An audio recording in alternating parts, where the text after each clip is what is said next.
तो स्टूडेंट्स, आज मैं आप लोगों को ये बताना चाहता हूँ कि 10वीं कक्षा का जो है अब माध्यमिक बोर्ड का जो है एग्ज़ाम बहुत नज़दीक आ चुका है। तो इसके लिए आप लोग तैयारी बहुत ज़ोर शोर से कर रहे होंगे। तो उसमें मैं आपका मदद करना चाहता हूँ, जो कि आप आसानी से किसी भी क्वेश्चन को सोल्व कर सकें और ज़्यादा से ज़्यादा नंबर प्राप्त कर सकें। यहाँ बात चल रही है मैथमेटिक्स की। मैथमेटिक्स एक ऐसा सब्जेक्ट है जिसमें आपको समय को बचाना पड़ता है। समय इसमें बहुत ही महत्वपूर्ण है, इसलिए हम ऐसा कुछ ट्रिक बताते हैं जिसमें आपका समय बचे और इसमें जो है आपका हल जो है, प्रश्न का हल, क्वेश्चन का सॉल्यूशन जो है आप आसानी से कर सकें। तो आप मेरे चैनल को फॉलो कीजिए। ऑल आउट सीरीज है जिसमें आपको सभी चैप्टर का 1 बाय 1 VVI क्वेश्चंस मिल जाएंगे।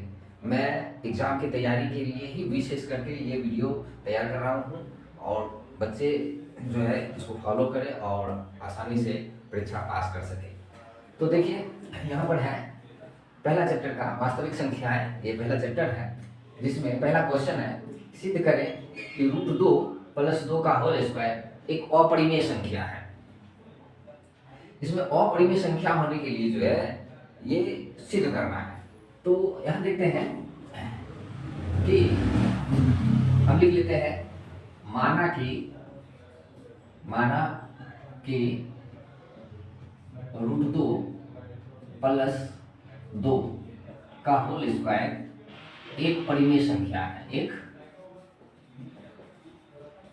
परिमेय संख्या है।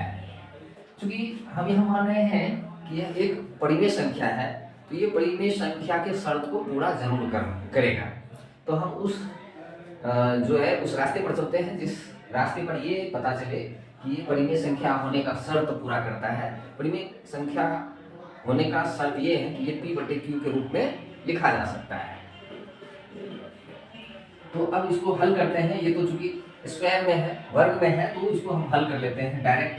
जो है √2 + 2 का होल स्क्वायर यहाँ तब ये बराबर हम लिख सकते हैं a + b का होल स्क्वायर एक सूत्र होता है जिसके बराबर हम लिखते हैं a² + 2ab + b² या a² + b² + 2ab। हम ऐसा लिखते हैं। तो यहाँ √2 का स्क्वायर a² हो गया प्लस b² यानी 2 का स्क्वायर हो गया प्लस 2 a की जगह पर आप √2 को दे दीजिए और b की जगह पर 2 दे दीजिए। क्योंकि सूत्र होता है a + b का होल स्क्वायर बराबर होता है a² + b² + 2ab। अब इस सूत्र के आधार पर जो है हम इसको यहाँ लिखे हैं a² + b² + 2ab। अब इसको हम सोल्व करते हैं, तब ये आता है कि स्क्वायर खत्म तो रूट खत्म हो जाता है। जहां रूट रहता है अगर उसको स्क्वायर कर दिया जाए तो उसका रूट खत्म हो जाता है। तभी बच जाता है 2 + 2 का स्क्वायर होता है 4 + 2 दूनी 4 और √2। अब यहाँ देखिए, इसको हम जोड़ते हैं तो 4 2 6 + √2। यहाँ पर जो है इसको हम ये P/Q के रूप में होना चाहिए, क्योंकि ये परिमेय संख्या है। ये परिमेय संख्या हमने माना है इसको, ये P/Q के रूप में होना चाहिए। अब हम यहाँ पर देख लेते हैं P/Q के रूप में तो है, लेकिन यहाँ क्या होता है कि √2 जो है अपरिमेय होता है। तो जैसा कि हम जानते हैं, शर्त है कि परिमेय संख्या प्लस अपरिमेय संख्या कभी भी परिमेय संख्या नहीं हो सकता है। तब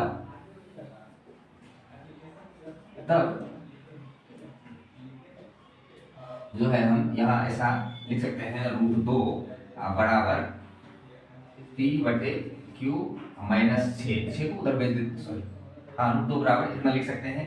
या √2 बराबर हम लिख सकते हैं, इसका जब हल करेंगे इसको गुना कर दीजिए, Q को 6 से गुना कर दीजिए। पहले यहाँ लिख लीजिए, Q को 6 से गुना कर दीजिए, 6 Q हो जाता है। ये P - 6Q ऐसा। अब यहाँ पर जो है ऐसा आ गया है जिसमें कि ये विरोधाभास प्रतीत होता है। यहाँ पर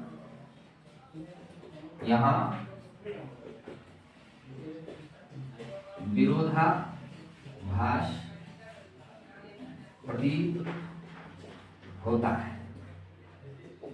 मतलब परिमेय संख्या होने का शर्त ये पूरा करता नजर नहीं आता है, अतः यहाँ विरोधाभास प्रतीत हो रहा है।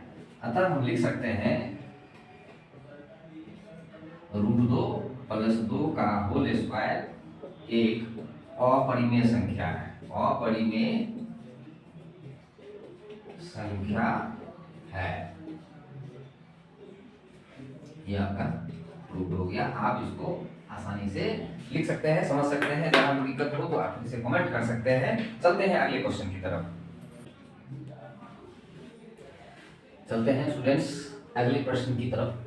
यूक्लिड विभाजन एल्गोरिथम का प्रयोग कर 148 तथा 185 का मौसौ ज्ञात कीजिए। मौसौ यानी महत्तम समापवर्तक जो है ज्ञात करने के बहुत से तरीके हैं, लेकिन यहाँ यूक्लिड विभाजन प्रयोग करके जो है तरीका को प्रयोग करके जो है इसका हल करना है।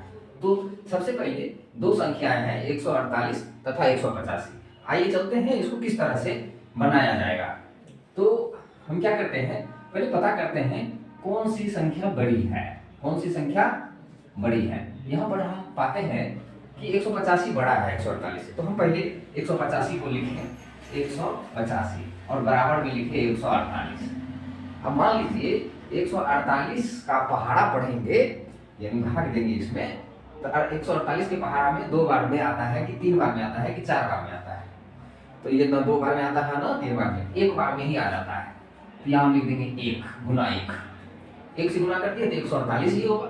148 को 1 से गुना करेंगे तो 148 ही होगा। 148 हो गया, इसमें से 148 घटा दीजिए, इसमें से 148 घटा दीजिए।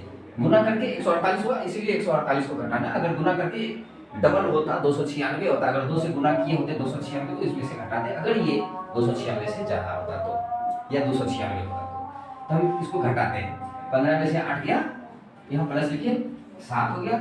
यहाँ जो है आपका 7 बच गया, 7 में से 4 गया 3 बच गया, और 1 में से 1 गया 0 हो जाता है। यानी 148 गुना 1 प्लस 37 कीजिए 185 टूट जाएगा।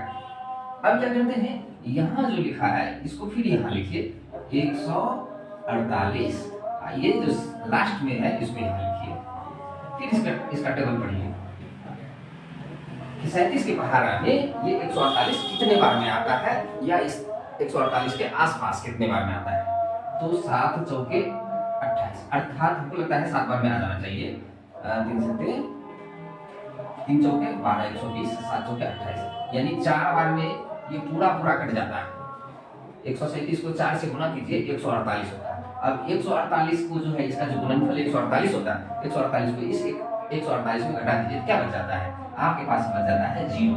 जब 0 हो गया तब इसके सामने जो बचता है वो आपका मौसौ होता है। आप लिख सकते हैं मौसौ बराबर 37। कहने का मतलब है कि 37 वो पहाड़ा है, अधिक से अधिक पहाड़ा है, जिसमें 148 भी है और 185 भी है। ये मौसौ बराबर 37 आ गया। ये आपका आंसर हो गया। अब अगले क्वेश्चन की तरफ चलते हैं। तो अगला क्वेश्चन है कि अभाज्य गुणनखंड विधि द्वारा 24 और 36 का मौसौ और लौसौ दोनों ज्ञात करना है। तो जैसा कि मैंने बताया कि यूक्लिड विभाजन प्रक्रिया है।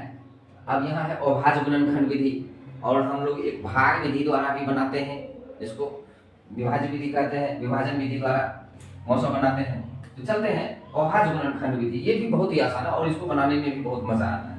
तो चलते हैं, यहाँ पर हम लिखते हैं, यहाँ कुछ भी छोटा बड़ा कुछ भी कहीं भी लिख सकते हैं, ऊपर नीचे करके ऐसे लिख लें। और 24 को हम खंड करते हैं, यदि अलग में खंड करते हैं 24 को तो आ जाता है 2 से लगाते हैं तो 12, फिर 2 से लगाते हैं 6, फिर 2 से लगाते हैं 3। अर्थात हम लिख सकते हैं 2 गुना 2 गुना 2 गुना 3, यानी 2 गुना 2 गुना 2 गुना 3, ऐसा लिख सकते हैं 24 को। फिर 36 का जो है 36 की बारी आती है, तो 36 को भी हम ऐसा खंड करते हैं, 2 से लगाते हैं 18, 2 से लगाते हैं 9, 2 से लगाते हैं, फिर 3 से लगाते हैं तो 3 बार आता है। अर्थात इसको हम लिख सकते हैं 2 गुना 2 गुना 3 गुना 3, ऐसा। अब आपको लौसौ ज्ञात करना है, मौसौ पहले ज्ञात कर लेते हैं। मौसौ इसमें क्या शर्त होता है, मौसम में क्या शर्त होता है कि मौसम में जो दोनों में मिल रहा है उसी को सिर्फ लिखें। तो दोनों में क्या मिल रहा है, ये 2 मिल रहा है, आप 2 लिख लीजिए गुना, फिर ये 2 भी मिल रहा है, फिर ये 2 लिख लीजिए, फिर ये 3 दोनों मिल रहा है, दोनों में है तो ये भी लिख लीजिए। आप दोनों में वैनिस्ट संख्या यानी दोनों में मिलने वाली संख्याएं नहीं है, अब इसको आप गुना कर दीजिए, यानी 3 दूनी 6, 6 दूनी 12, 12 ही आपका आंसर है, मौसम हो गया 12। उसी तरह से आप लौसौ में भी कीजिए, लौसौ में भी जो जो संख्याएं मिल रही है उसको लिख लीजिए। यहाँ भी 2 मिल रही है, फिर 2 मिल रही है, संख्याएं 3 मिल रही है। अब जो नहीं मिल रहा है उसको भी लिखिए, जैसे 2 इसमें है, इसमें नहीं है, लिख लीजिए, फिर 3 इसमें है, इसमें नहीं है, फिर उसको भी लिख लीजिए। अब सबको गुना कर दीजिए, तो 3 दूनी 6, 6 दिया 18, 18 दूनी 36 और 36 गुना 72। 72 एक ऐसी संख्या है जो इसमें भी है और इसमें भी है। तो इस तरह से आप आसानी से लौसौ और मौसौ ज्ञात कर सकते हैं। ठीक है, तो चलते हैं अगले क्वेश्चन की तरफ। आशा है कि आप लोग आसानी से समझ रहे होंगे, ये स्पष्ट है और आसान भी है। आइए चलते हैं। तो क्या होता है, आप जब बोर्ड एग्जाम देने जा रहे हैं तो आपकी तैयारी पूरी होनी चाहिए। तो अगला क्वेश्चन में है कि सिद्ध कीजिए कि 3 + 2√5 एक अपरिमेय संख्या है। 3 + 2√5 एक अपरिमेय संख्या है। इससे पहले हमने बताया था कि √2 + 2 का होल स्क्वायर एक अपरिमेय संख्या है। तो हर प्रकार का ऐसा भी क्वेश्चन आता है, वर्ग वाला भी आता है, सिंगल भी आएगा, √2 एक अपरिमेय संख्या है। तो कई प्रकार के प्रश्न होंगे, तो हम सब का तैयारी कर ले तो आसान हो जाएगा। अगर कहा जाता है कि औजार हमारे साथ अगर है, हथियार अगर हमारे साथ है तो दुश्मन को हराने में जो है मजा आता है। तो दुश्मन हमारा है एग्जाम का डर, तो उसको हम खत्म करके रखें ताकि हम उसका पूरा तैयारी कर लें। तो यहाँ हम देख लेते हैं कि सिद्ध कीजिए कि 3 + 2√5 एक अपरिमेय संख्या है। तब अपरिमेय संख्या है तो हम यहाँ पर हम लिख लेते हैं कि माना कि 3 + 2√5 एक परिमेय संख्या है, परिमेय संख्या है। क्योंकि ये अपरिमेय है, इसको हमको सिद्ध करना है कि अपरिमेय है, तो पहले हमको मानना पड़ेगा कि ये परिमेय है और परिमेय के शर्त को पूरा करता है। यदि पूरा करता है तो ये परिमेय होगा, अगर पूरा नहीं करता है तो ये अपरिमेय होगा और वहां पर विरोधाभास प्रतीत होगा, विरोध जैसा आभास होगा हमें, है ना। तो देखते हैं, ये जब ऐसा है तो हम इसको लिख सकते हैं कि 3 + 2√5। जैसा कि आप जानते हैं कि परिमेय संख्या किसको कहते हैं, जिसको हम P/Q के रूप में लिख सकते हैं, P/Q के रूप में लिख सकते हैं। अर्थात ये अगर परिमेय संख्या है जबकि हमें यह माना है तो इसको हम P/Q के रूप में लिख सकते हैं। अब चलते हैं P/Q के रूप में लिख सकते हैं, चलते हैं इसको हल करते हैं। हल करने के समय जो है हमें प्राप्त होता है 2√5 को हम यहाँ छोड़ देते हैं बराबर के इस पार, 3 को हम बराबर के उस पार ले देते हैं। उधर पहले से है ये घात लगा के बैठा हुआ है, इसको उधर भेजते हैं, -3 आ जाता है। अब यहाँ जो है हल करते फिर से, तो ये आ जाता है 2√5 बराबर, इसका जब भिन्न का घटाव करेंगे, सबसे पहले एलसीएम लेते हैं, क्यों होता है, उसके बाद ऐसा जब घटा रहे हैं तो आप समय बचाने के लिए अलग में जोड़ घटा ना करें, डायरेक्ट इसको गुना कर दें। ये जो है जिसके ऊपर जो है उस पर वैसे ही रहने दीजिए, ये अगर यहाँ है तो इसके ऊपर वाला को वैसे रहने दीजिए, ये अगर यहाँ रहता तो इसके ऊपर को वैसे रहने देते। तो पहले P है वैसे को वैसे रहने दीजिए, माइनस, अब इसको गुना कर दीजिए, इसको गुना कर दीजिए, कहीं अलग में जोड़ घटा गुना वहाँ करने की आवश्यकता नहीं है। तो इसको गुना करते हैं, यहाँ 3Q आ जाता है। अब हम जानते हैं एक नियम होता है क्रॉस मल्टीप्लिकेशन। क्या होता है? Cross multiplication. जहां बराबर के आर पार की बात होती है वहां कोना कोनी गुना होता है, जिसको हम अपने भाषा में कोना कोनी गुना कहते हैं, जिसको अंग्रेजी में पढ़ने वाले बच्चे क्रॉस मल्टीप्लिकेशन कहते हैं। तो इसको हम क्रॉस मल्टीप्लिकेशन करते हैं, तो ये 2 को यहाँ भेज देते हैं, तो √5 बेचारे को छोड़ देते हैं, क्योंकि ये अपरिमेय संख्या है, बाकी सभी परिमेय संख्या है। तो इसको उधर भेजते हैं, इधर आता है P-3Q, ऐसा तो है ही। 2 को जब उधर भेजेंगे, यहाँ नहीं कुछ है तो गुना है, उधर जाएगा तो नीचे आ जाएगा भाग में, भाग मतलब इसके नीचे आ जाएगा, जो Q को 2 से गुना करेंगे 2Q आ जाएगा। 2Q आ गया, तो यहाँ देख रहे हैं ये सारे के सारे परिमेय हैं और परिमेय बराबर अपरिमेय। अगर ये परिमेय है, ये परिमेय संख्या है, तो ये भी परिमेय संख्या होना चाहिए। लेकिन यहाँ क्या है, ये क्या है, ये अपरिमेय है, ये अपरिमेय है, ये अपरिमेय है और ये परिमेय है। तो अपरिमेय बराबर परिमेय नहीं हो सकता है। अतः यहाँ क्या है, यहाँ विरोधाभास, विरोधाभास प्रतीत होता है।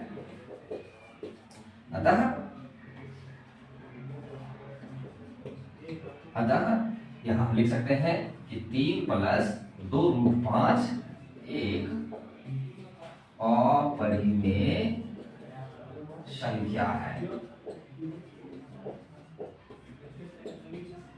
ये आपका प्रूव्ड हो गया,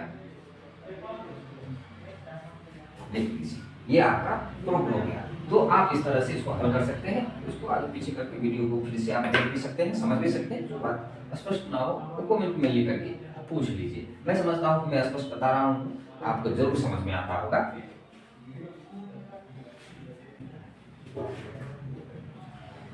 चलते हैं अगले क्वेश्चन की तरफ। यहाँ देखते हैं कि 1.8 पर रेखरिंग को भिन्न के सरलतम रूप में बदले।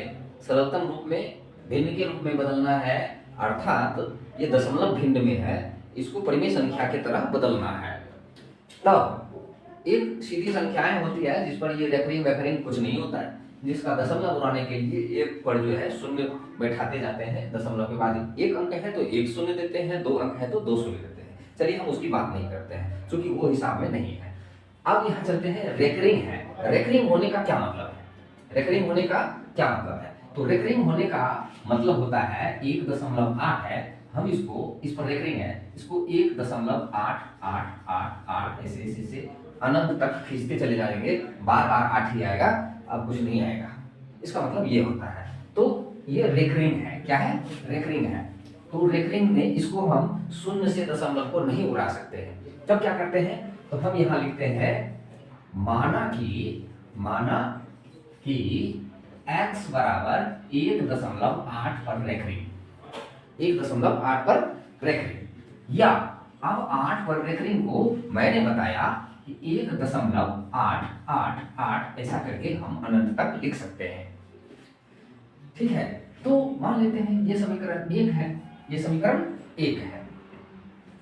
अब चलते हैं कि दोनों तरफ हम 10 से गुना कर देते हैं। एक बात ध्यान दीजिएगा, दशमलव के बाद अगर एक अंक है तो हम 10 से गुना करेंगे, 2 अंक है तो 100 से गुना करेंगे, 3 अंक है तो हम 1000 से गुना करेंगे।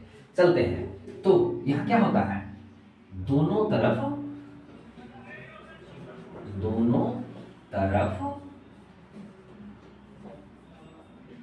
10 से गुना करने पर, चूंकि यहाँ दशमलव के बाद एक ही अंक है इसलिए हम 10 से भी गुना करते हैं। दोनों तरफ जब 10 से गुना करते हैं तो यहाँ आ जाता है 10x, x में 10 से गुना करेंगे 10x आ जाएगा, बराबर इसमें 10 से गुना करते हैं तो ये दशमलव एक अंक इधर आ जाएगा, अर्थात एक 18 यहाँ जो लिखा हुआ है 18.888 ऐसा आ सकता है, ऐसा। ठीक है, अब ये समीकरण हम मान लेते हैं, नहीं अब अभी जो है इसको, हाँ ये समीकरण 2 मान लेते हैं, ये समीकरण 2 मान लेते हैं, ऐसा 10x। अब क्या करते हैं कि 10x जो है 10x बराबर इसको 18.888 को 2 भाग में तोड़ देते हैं। क्या? तो एक भाग रखते हैं इतना 1.888 ऐसे 1.888 और दूसरा भाग प्लस इसमें 17 जोड़ देते हैं, 17 1 18.888। एक भाग कितना रखना है, तो जितना ये x बराबर माना गया है, जितना x बराबर माना गया है उतना आप एक भाग को रखिए, दूसरे भाग में जोड़िए कि कितना में ये इतना हो जाएगा। तो 17 जोड़ देते हैं, 17 1 18.888, 18 को हम 2 भाग में ऐसे लिख सकते हैं। अब समीकरण 1 से, समीकरण 1 का जो है 1 का मान रखने पर, ये समीकरण 2 है, ये भी समीकरण 2 का भाग है। चलिए यही समीकरण 2 मानते हैं, यहाँ समीकरण 2 मानते हैं। तो समीकरण 1 का मान समीकरण 2 में रखने पर, समीकरण 2 में रखने पर, तब यहाँ क्या करते हैं, यहाँ 10x है बराबर, इसके बदले हम x लिख सकते हैं, इसके बदले x लिख सकते हैं प्लस 17। चूंकि x बराबर 1.888 आता है तो हम 1.888 के बदले x लिख दिए हैं। अब x और यहाँ भी x, ये दोनों एक जाति के हैं, हम बराबर के इस पार ले आते हैं।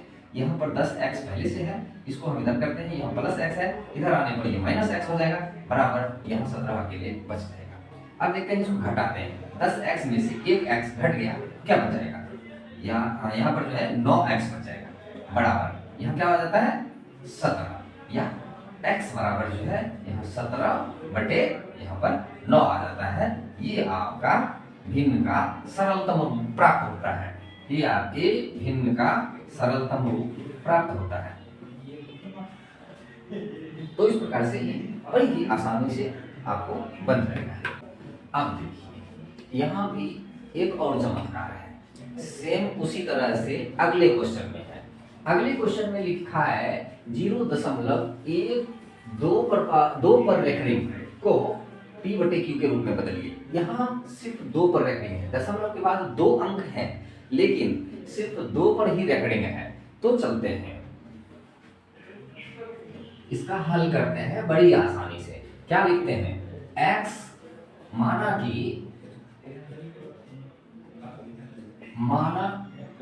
कि x बराबर 0.12 पर रेकरिंग, अर्थात हमने बताया था जिस अंक पर रेकरिंग है उसकी बार बार आवृत्ति होती है, अर्थात यहाँ पर हम लिख सकते हैं 0.1 2 2 2 ऐसे अनंत तक हम लिखते जा सकते हैं, 2 2 2 2 2 आते हैं। अब क्या करते हैं, तो इसको और आगे चलते हैं। पिछले बार हमने ये समझाया था कि दशमलव के बाद अगर 2 अंक है तो हम 100 से गुना करते हैं, 1 अंक है तो 10 से गुना करते हैं। अब चलते हैं यहाँ पर दोनों तरफ हम कितने से गुना करेंगे, 100 से गुना करेंगे। गुना करने पर दोनों तरफ 100 से गुना करने पर, तो इसमें 100 से गुना करेंगे तो ये हो जाएगा 100x बराबर, इसमें 100 से गुना करेंगे, ये दशमलव 2 अंक इधर खिसक जाएगा तो हम लिखेंगे 12.22 डॉट डॉट डॉट ऐसा लिखेंगे। तो ये क्या होता है, ये समीकरण 1 होता है, ये समीकरण 1 होता है। अब क्या करते हैं, चूंकि एक ही पर जो है रेकरिंग है और अलग अलग संख्या, ये 1 है ये 2 है, एक ही अंक पर रेकरिंग है, तब हम क्या करते हैं कि पुनः जो है समीकरण 1 में 10 से गुना करने पर चूंकि यह एक ही अंक पर है, पहले तो दशमलव के बाद 2 अंक था इसलिए 100 से गुना किया। अब चूंकि एक ही अंक की आवृत्ति होती है इसीलिए हम 10 से भी गुना करेंगे, तब हम लिखेंगे 100 में अगर 10 से गुना कर दिया जाए तो क्या हो जाता है 1000x बराबर, इसमें अगर कर दिया जाए और 10 से ये आ जाएगा इधर, तो आ जाएगा 122.222 डॉट डॉट डॉट। ये मान लेते हैं समीकरण 2। अब इसको क्या करते हैं, समीकरण 2 में समीकरण 1 को घटा देते हैं। समीकरण 2 में से समीकरण 1 को घटाने पर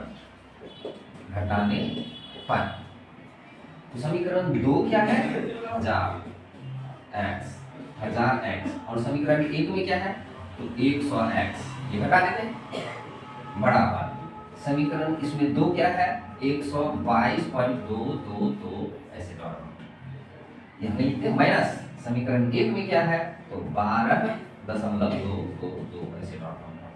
अब इसको घटाते हैं, 1000x में से 100x चला गया तो यहाँ क्या प्राप्त होता है 900x बराबर, यहाँ 122 में से 12 चला गया पॉइंट के बाद उधर भी 2 2 इधर भी 2 2, तो वो तो 0 हो जाता है। इधर क्या बच जाता है, 122 में से 12 चला गया, 110 प्राप्त होता है। अब चलते हैं x बराबर क्या बच जाता है, x बराबर बच जाता है 110 और 900 को हम उधर भेजते हैं तो ये आ जाता है इसके नीचे। तो 100 और 100 कट गया, अब क्या बच गया 11/90। ये जो है x बराबर 11/90, आपका यही आंसर सटीक है। सॉरी,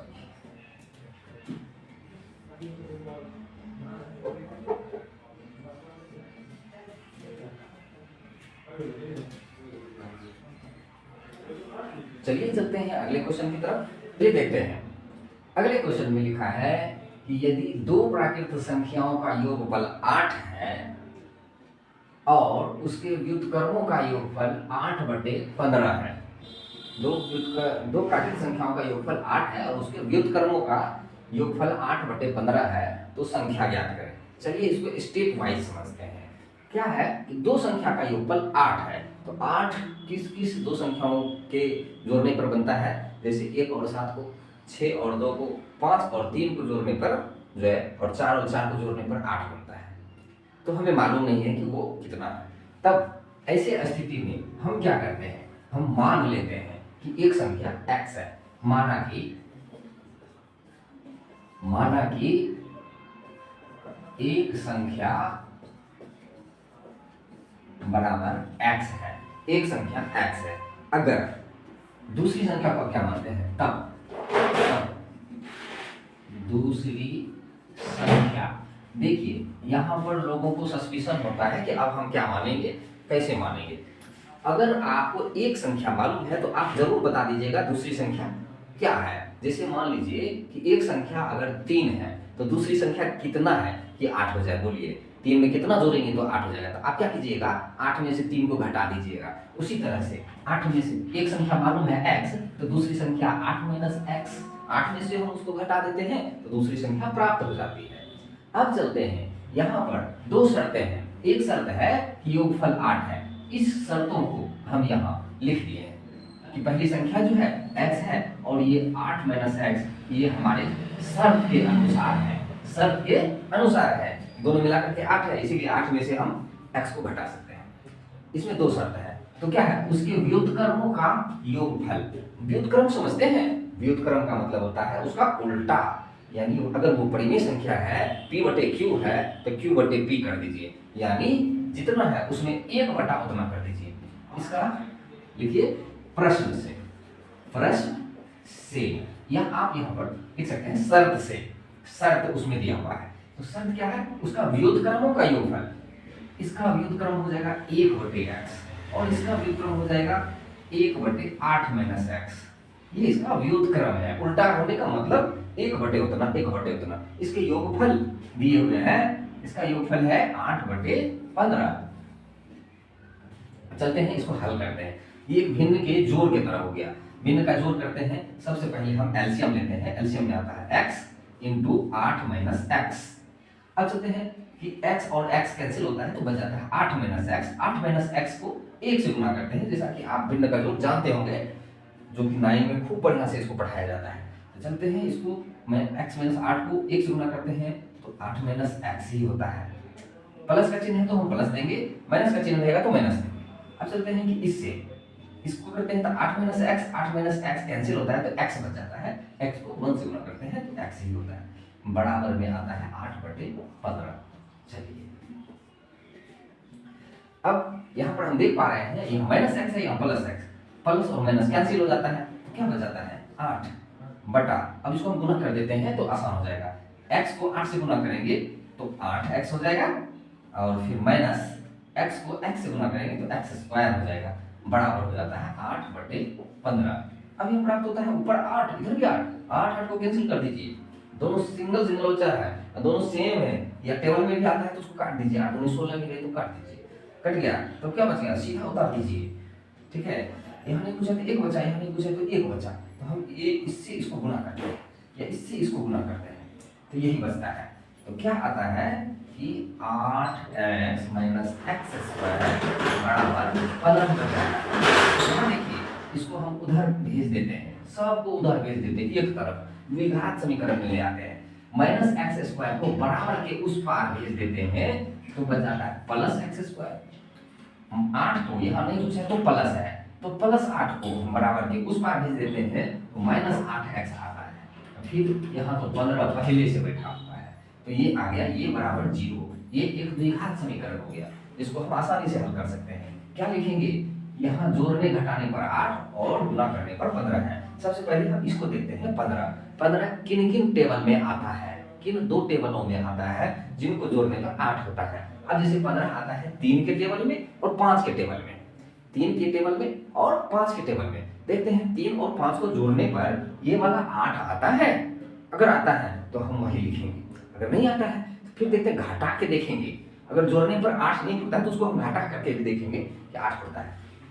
तब यहाँ देखते हैं एक्स स्क्वायर, ये और ये जैसे है वैसे रहने देते हैं एक्स स्क्वायर, और इसको दो भाग में बांटते हैं। क्या 3 और 5 में है तो 3x minus 3x minus 5x, minus 3 और माइनस 5 मिलकर के माइनस 8 हो जाता है, और इसको गुणा करने पर 3 बचे 15 भी हो जाता है। ये बराबर, इस जीरो को इधर नहीं लिखिए उधर लिख दीजिए, तो ये हो गया ऐसा, ठीक है। अब क्या करते हैं कि अगला चरण, इन दोनों में क्या कॉमन आता है, कॉमन आता है x, इसमें भी x इसमें भी x कॉमन लेते हैं, ये 2x है, एक x अंदर में बच जाता है, माइनस इसका एक x अगर बाहर कर दिए हैं तो यहाँ बच जाता है 3, और यहाँ पर माइनस 5 के टेबल में ये भी और 5 के टेबल में ये भी है, और माइनस 5 यहाँ अगर माइनस है तो माइनस ही कॉमन ले, माइनस 5 कॉमन लिए तो यहाँ बच गया x 5 के टेबल में 15 कितने बार में, तो यहाँ अगर प्लस है, यहाँ बाहर में अगर माइनस लिए हैं, यहाँ प्लस वाला माइनस हो जाएगा, माइनस वाला प्लस हो जाएगा, यहाँ प्लस है तो हम माइनस देंगे, तो 5 के टेबल में ये 15 3 बार में आता है, ये बराबर 0 लेते हैं। तब क्या होता है, ये x माइनस 3 दोनों में है, हम x माइनस 3 को कॉमन लेते हैं, x माइनस 3 को कॉमन लेते हैं तो यहाँ बच जाता है, इसके पास बच जाता है x, इसके पास बच जाता है माइनस 5, ये बराबर 0। अब इसको खट कर दीजिए, अलग अलग लिखिए, इसको लिखिए x माइनस 3 बराबर 0 और x माइनस 5 बराबर 0, ऐसा हम लिख सकते हैं। क्या करते हैं, अब इसको उधर भेजते हैं, x बराबर माइनस 3 है उधर जाएगा तो प्लस 3 हो जाएगा, 0 का कोई वैल्यू नहीं, 0 3 में जुटे या घटे उससे कोई फर्क नहीं पड़ता है।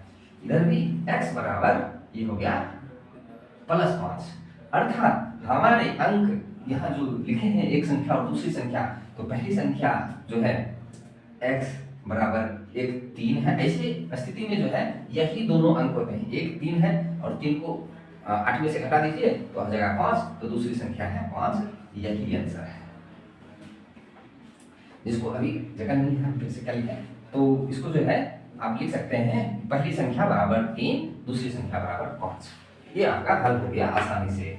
चलते हैं अगले क्वेश्चन की तरफ कि सिद्ध कीजिए कि √2 एक अपरिमेय संख्या है। अब देखिए हमने पहले बताया स्क्वायर के बारे में, √2 + 2 का होल स्क्वायर, फिर बताया कि 5 रूट ऐसे कुछ था, 2 + 5 √3 या 3 √5 ऐसे था, वो भी एक अपरिमेय संख्या। अब सिंगल है, √2 एक अपरिमेय संख्या है, तो हम सभी की तैयारी करके चलेंगे। तो ऐसे स्थिति में ये सिंगल है, बड़ी ही आसानी से हम लोग लिखेंगे, जो कि हम ऐसा आसान तरीका बताते हैं जो आपको याद भी रहेगा, आप बना के आइएगा, और अगर आप जाइएगा, हमको लगता है सबसे पहले यही क्वेश्चन मिलेगा, इसी प्रकार का क्वेश्चन मिलेगा और आप बना के आइएगा। तो माना कि हम मानते हैं, माना कि √2 एक परिमेय संख्या है, एक परिमेय संख्या है। अब परिमेय संख्या है तो परिमेय होने का क्या शर्त होता है कि हम इसको p/q के रूप में लिख सकते हैं। तो हम लिखते हैं √2 बराबर p/q। अब p/q है तो चलते हैं इसका स्क्वायर उड़ा देते हैं, इसका स्क्वायर उड़ा देते हैं, तो हम लिखते हैं दोनों तरफ वर्ग करने पर, दोनों तरफ वर्ग करने पर, दोनों तरफ वर्ग करेंगे तो इसको भी स्क्वायर लिखेंगे और इसको भी स्क्वायर लिखेंगे, ठीक है। स्क्वायर जब करते हैं तो इसका स्क्वायर खत्म तो रूट भी खत्म हो जाता है, अर्थात बच जाता है 2, परिमेय संख्या आ गई बराबर। यहाँ हम लिख देते हैं p² / q², स्क्वायर उड़ाते हैं इसको, तो इसको p × p, p² q × q²। Cross multiplication करते हैं, क्रॉस मल्टीप्लिकेशन करते हैं तो क्या आता है कि 2q² बराबर p², 2q² बराबर p², अर्थात q² बराबर p² बटे 2, 2 से विभाज्य है, 2 से विभाज्य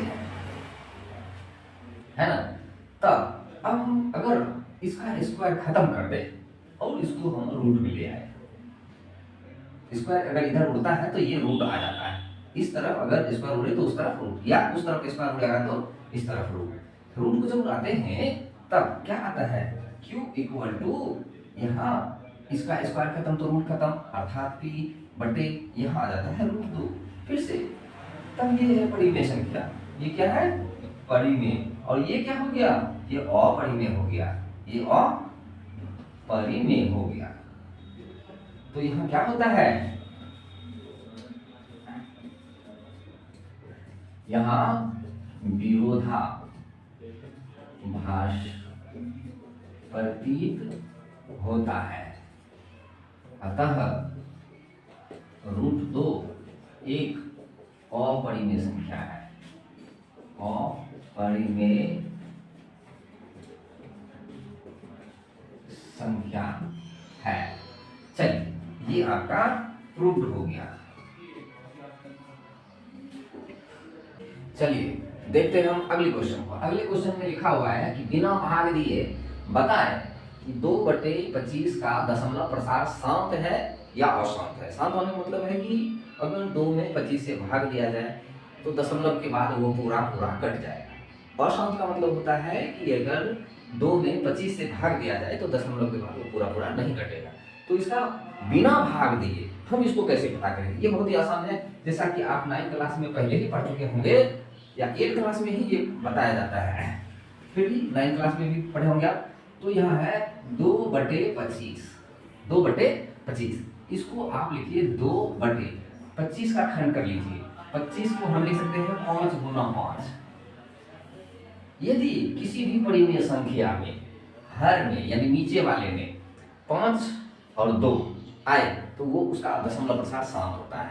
2 और 5 चाहे जितने बार 5 आ जाए, जितने बार 2 आ जाए तो वो शांत होता है। अकेला 5 भी आएगा तो शांत, अकेला 2 भी आएगा तो शांत, अगर 5 और 2 दोनों आ जाएगा नीचे तो भी शांत।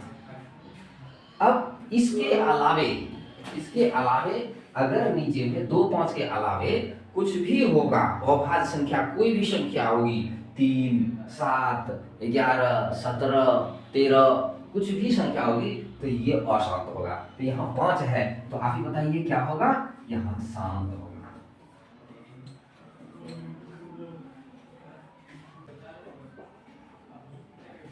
अगले क्वेश्चन में लिखा है 1.34 को परिमेय संख्या के रूप में लिखें। तो अब देखिए यहाँ पर भी वही बात आ गया, लेकिन यहाँ देख रहे हैं 1.34, ऊपर में रेकरिंग कुछ नहीं है, तो रेकरिंग नहीं है तो ज्यादा दिमाग नहीं लगाना है। अब ये तो बच्चा वाला हिसाब है, क्या करते हैं 1.34, इसको दशमलव बनाने के लिए हम क्या करते हैं, यहाँ पर हम नीचे में 1 पहले लिख देते हैं। अब दशमलव बनाएंगे तो दशमलव के बाद कितने अंक हैं, तो ये आ जाते हैं कितने, 2 अंक है, 1 2, 2 को शून्य बैठा दिए, अर्थात ये आ गया 134/100। अब 134/100 जो है ये कट जाएगा 2 से, दोनों है 2 के टेबल में ये, 2 के टेबल में ये, तो 2 से ही काट देंगे, ये इसको काट देंगे तो 2 6 12, एक बच के इसको दे दीजिए 14 हो जाएगा। देखिए यहाँ भी बहुत बच्चे क्या करते हैं, अलग में गुना करेंगे, भाग करेंगे, ऐसे अलग में गुना भाग नहीं करना, हम तो वहाँ करते हैं, फिर भी नियम बना लीजिए यही करना। 2 से भाग देना है, 13 में भाग दीजिएगा तो 2 6 12 आएगा तो 100 लिख दीजिए, इसमें 1 तो बच गया है, 1 इसके बगल में उतार दीजिए तो 14 हो जाएगा। 14 हो जाएगा तो 2 काम देखिए 14 है तो 2 7 14 देख लीजिए इतना आ जाएगा, पक्का कट जाएगा। बटे इसमें तो ये तो 4 में करते हैं, 50 दूनी 100 होता है। तो चलिए इसका जो है दशमलव प्रसार इसका जो है परिमेय संख्या इतना हो जाएगा 67/50।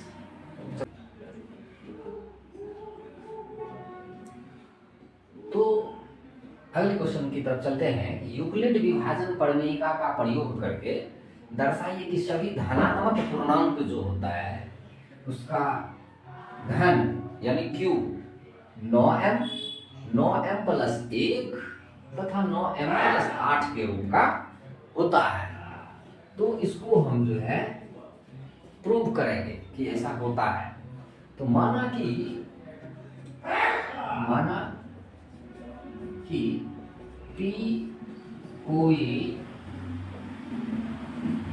पूर्णांक है, p कोई पूर्णांक है, तो अब तब धनात्मक संख्या एक लेते हैं, धनात्मक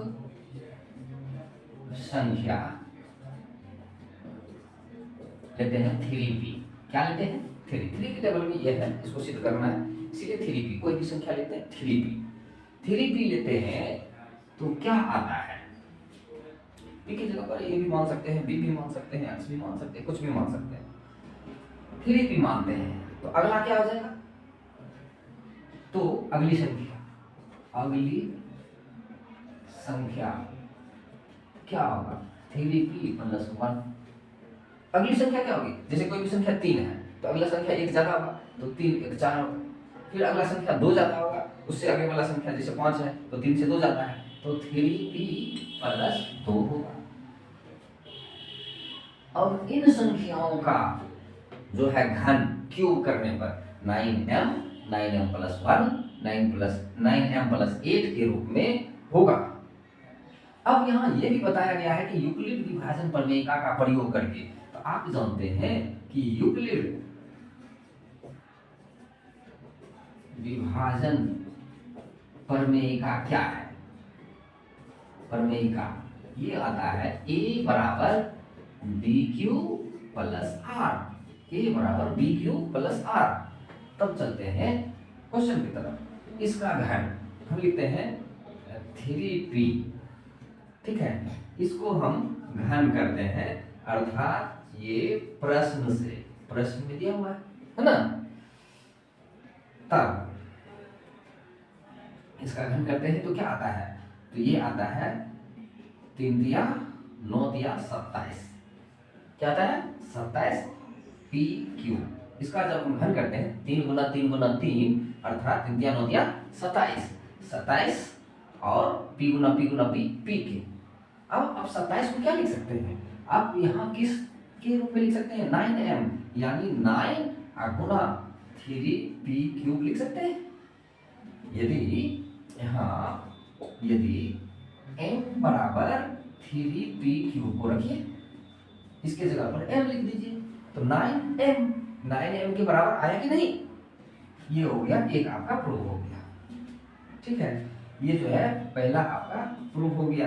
अब चलते हैं दूसरा संख्या क्या है? दूसरी संख्या है 3p+1। इसका घन करते हैं।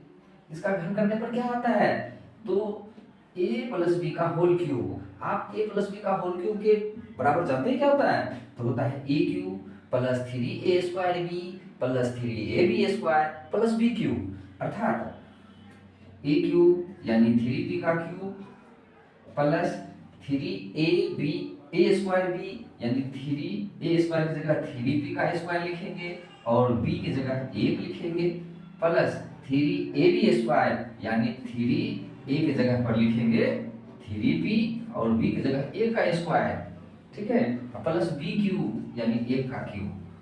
अब इसको हल करते हैं। हल करने पर प्राप्त होता है कि 3 3 दिया 27p³ लिख सकते हैं। इसको जब इसको गुना करें ऐसी स्थिति में, तो सबसे पहले स्क्वायर वाला को गुना करें। 3 पर पावर 2 है, यानी 3 दिया 9, 9 दिया 27, 27 को 1 से गुना कीजिएगा, आपको 27p² आएगा। p पर स्क्वायर है इसलिए p² आएगा, प्लस ये इसको गुना कीजिए, 3 दिया 9, स्क्वायर वाला 1 का स्क्वायर तो 1 ही होगा, 1 दिया 3, 3 दिया 9, यानी 9p आ जाएगा प्लस 1। अब इसमें देख लीजिए, हमको 9m+1 पुराना है, इसमें 9 कॉमन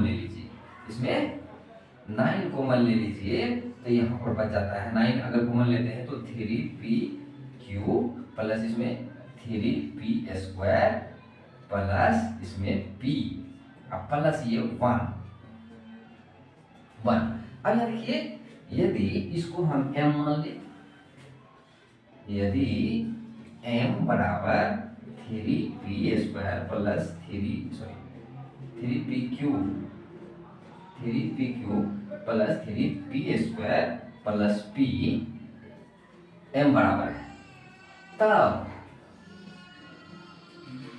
इसको हम लिख सकते हैं 9m, 9 इसके बदले हम लिखते हैं m और प्लस यहाँ क्या बच गया 1, ये भी हो गया, दूसरा भी आपका प्रूफ हो गया। अब चलते हैं तीसरे नंबर पर। तीसरे नंबर की संख्या क्या है? तीसरी संख्या है 3p प्लस 2, इसका भी हम घन करते हैं।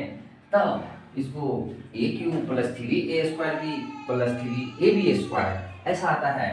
चलते हैं तो इसको लिखते हैं a³ यानी 3p का क्यूब प्लस क्या आता है 3a² 3a² की जगह 3p का स्क्वायर, b की जगह को लिखते हैं 2 प्लस फिर लिखते हैं 3ab², 3a की जगह लिखते हैं 3p प्लस b² की जगह 2 का स्क्वायर प्लस b³ यानी 2 का क्यूब लिखते हैं। अब इसको हल करते हैं। हल करने पर क्या प्राप्त होता है? तो 3 तिया 9 तिया 27p³ प्लस स्क्वायर वाला को हम पहले करते हैं 3 तिया 9, 9 तिया 27, 27 दूना 54p² प्लस इसमें भी स्क्वायर वाला को पहले करते हैं 2 दूनी 4, 4 को 3 से 4 तिया 12, 12 तिया 36p, यहाँ सिर्फ p बचेगा और यहाँ प्लस 2 दूनी 4 दूनी 8। अब इसमें हमको 9 है पुराना है, इसलिए इसमें भी हम 9 कॉमन लेंगे। 9 कॉमन लेंगे तो क्या बच जाएगा? 9 कॉमन लेंगे तो बच गया 3p³ प्लस इसमें 9 कॉमन लिए 9 छके 54, 6p² प्लस यहाँ 9 कॉमन लिए हैं 9 चौके 36, 4p प्लस यहाँ 8 बचा हुआ है, यहाँ 8 को छोड़ देंगे। अब मान लीजिए इसको m मान लेते हैं तो 9m प्लस 8, तो हम लिखेंगे यदि m बराबर 3p³ plus 6p² plus 4p, तब हम इसको 9m प्लस 8 के रूप में लिख सकते हैं। ये हो गया तीसरा सबक का प्रूफ हो गया है। तो स्टूडेंट्स, आशा है कि आपने बहुत मजे से पढ़ा होगा और अच्छे से समझा भी होगा, आसानी से समझा होगा। मेरे समझाने का तरीका बहुत आसान है। आप इसको अगर ये नहीं समझ पाते हैं तो कहीं भी नहीं समझ पाइएगा, थोड़ा सा कंसंट्रेशन करना है और यहाँ पर जो है आपको आसानी से ज्ञान प्राप्त होने वाला है। आप स्टूडेंट हैं, थोड़ी सी मेहनत आपको भी करनी होगी। आप इसको रिवीजन कीजिए। आप जो है कमेंट में ये बताइए कि आपको मेरा ये बताने का तरीका आपको कैसा लगा। ठीक है, तो आप और भी कोई हिसाब अगर पूछना चाहते हैं तो आप कमेंट में लिख करके भेज सकते हैं, तो हम आपको अगले वीडियो में उसका बना करके भेज देंगे। आप जो है मेरे चैनल को ऑल आउट सीरीज को जो है फॉलो करते रहिए। आपको प्रत्येक वीडियो जो है मेरे चैनल के प्ले लिस्ट में मिल जाएगा, चैप्टर वाइज मिल जाएगा। हर चैप्टर का जो है वीडियो VVI क्वेश्चंस जो है हल करके आपको बताएंगे और आप आसानी से उसको समझ पाएंगे और मैट्रिक की परीक्षा में बना भी पाएंगे। तो आप मैट्रिक की परीक्षा तैयारी करने के लिए जो है आप मेरे चैनल को फॉलो कर लें, सब्सक्राइब कर लें और कमेंट में जरूर लिखें। धन्यवाद।